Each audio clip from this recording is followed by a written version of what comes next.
So my name is Candelaria. I'm originally from Sundance, Wyoming. I have a degree in mathematics with a minor in physics and also a master's in mathematics, so I am a mathematician.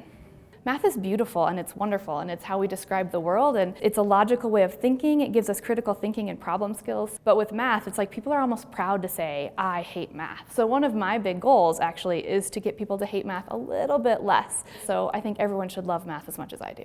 I've actually done this activity with elementary students where I go into an elementary and I ask them to draw a mathematician in their natural habitat. So what would the mathematician look like? What would they be doing? What would they be wearing? And I get pretty much the same picture every time.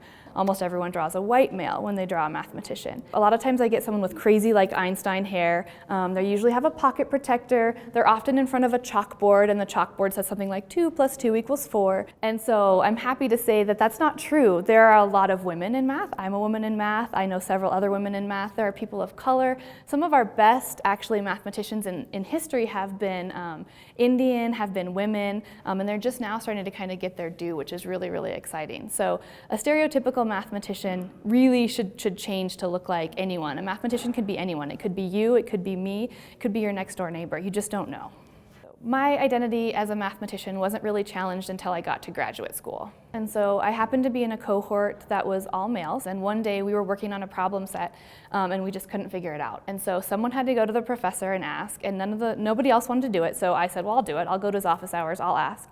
So I went really on behalf of the whole group. When I got to this professor's office and was asking the questions, it came down to the fact that he, in not so many words, said that, well, of course you would be the one who had to come ask because you're the woman in the group. And I was just kind of like, what just happened? Like that did not just happen.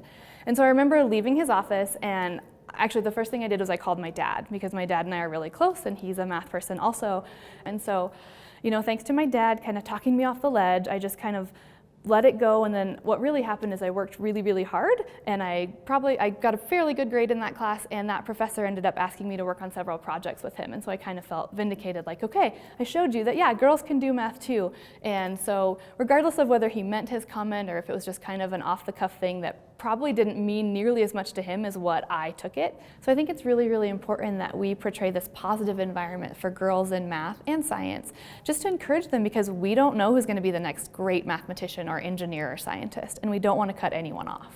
I think we keep having these conversations and keep talking about these situations when they do happen so that people realize, hey, it's not okay. It's not okay to marginalize any group just because the stereotype is that they're not good at math, science, or engineering. We need to make it open for everyone, and we need to encourage our women and our people of color and make sure that we say, hey, come join us, come and do this, because you can do it just as well as everyone else, if not better.